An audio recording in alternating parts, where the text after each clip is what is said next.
the home of rock and roll. All right, so we hit a record store in Detroit, Michigan today. Well, Clawson, Michigan, actually. Up here visiting mom and family, and just happened to jump on Facebook to see, or not Facebook, but the internet to see if there was any record shows in town. Because man, I used to love doing Detroit record shows back in the day. And lo and behold, there's one going on today. So wasn't planned, wasn't part of the vacation, wasn't part of the trip. But how cool is that? Running up here to Detroit for the weekend and being able to check out a Detroit record show. So the place was packed.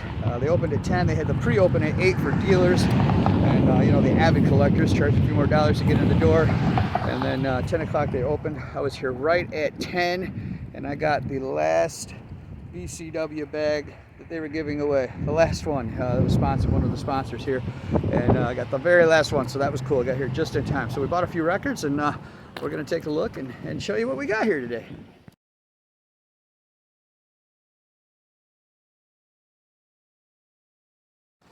All right, if you look behind me, you can see all these cars.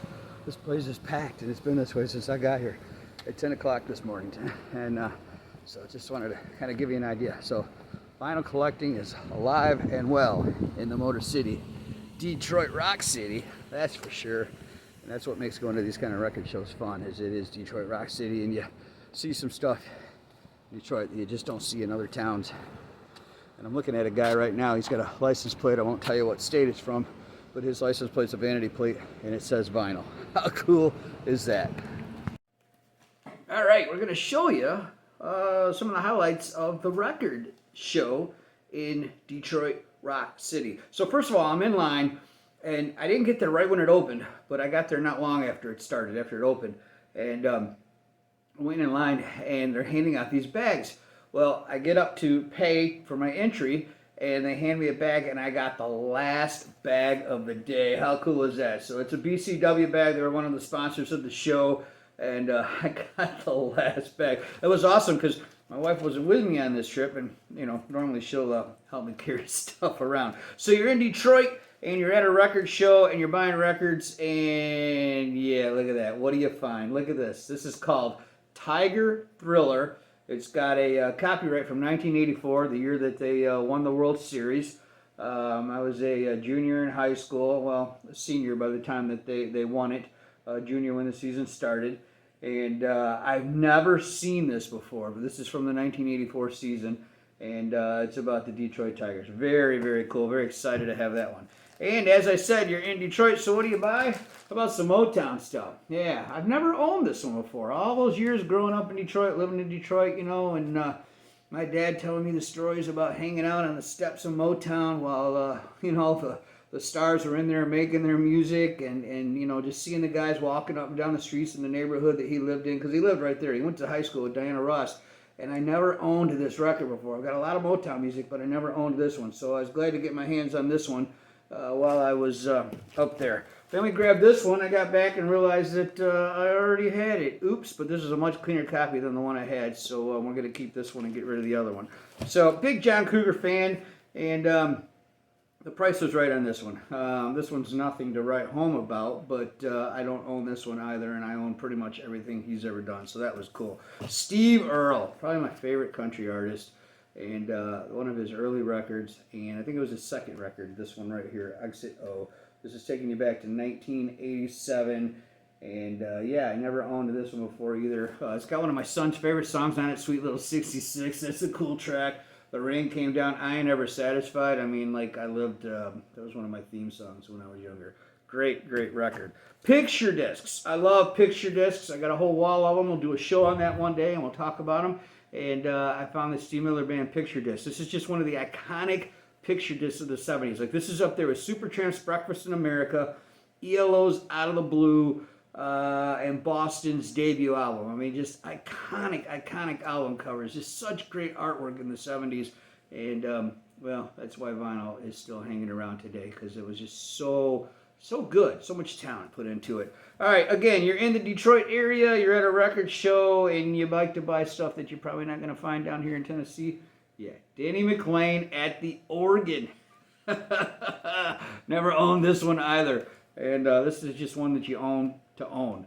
All right, so growing up, had a little bit of a crush on this lady right here. Tragic story, of course, but she made some cool music with Prince there during her career. Vanity.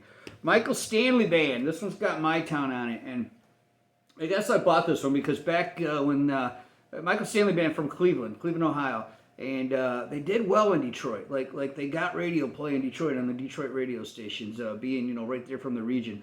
And they had that song called My Town.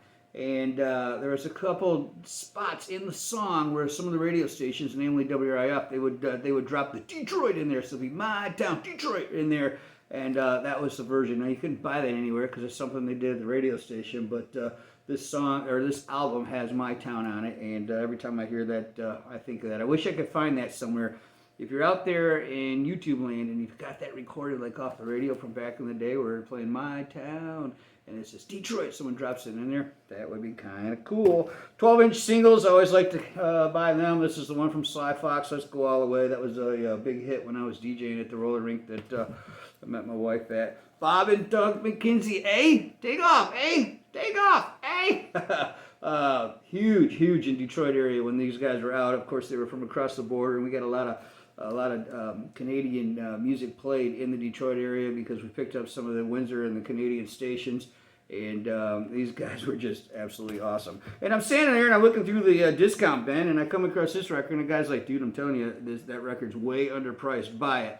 So I don't know a lot about Ry Cruder, but we're going to find out. So I picked that one up while I was at the record show as well. Detroit Rock City record shows. Pretty cool to come home with some Detroit stuff, the Motown, the Detroit Tigers, the Denny McLean. It's always awesome to do that. It's one of the cool part about going to local record shows and getting stuff from some of the local dealers. Every time I'm up in Michigan, I always try to hit a record store or two. This time I just happened to get lucky and there was an actual record show going on. You saw from the photo that I posted, the place was just packed. Like you'd walk up to a table to look through records, and you'd be like standing there, and you'd flip through, and when you got done, you just stood there, and you hope the guy from to the right or the guy to the left, when they would get done, you look at him like, you want to trade? And then you guys would trade spots, because if you step back, someone else would step in, and you weren't going to like go A to Z and box one to box whatever. You just weren't doing that at this show. It was fun. It was a good time. It was cool to go to a record show. I haven't done that in a while. Thanks again for watching the channel. I know we're not polished, but we're not going to try to be. This is just to keep it real. It's a rock and roll. It's supposed to be rebellious and dirty and raw and all those things that rock and roll was when it first started out. So we're going to try to kind of keep that a little bit as we go through this show here on the YouTube channel. Tell your friends, tell your friends' friends, tell your friends' friends', and if you got anybody that digs vinyl, likes vinyl, or has a vinyl show, share their channels on my channel. On my comments below, tell me about their channels, because I love to just kind of watch this stuff and see other people's opinions about some of the records and that kind of thing. So thanks for watching. We'll have another show for you here real soon.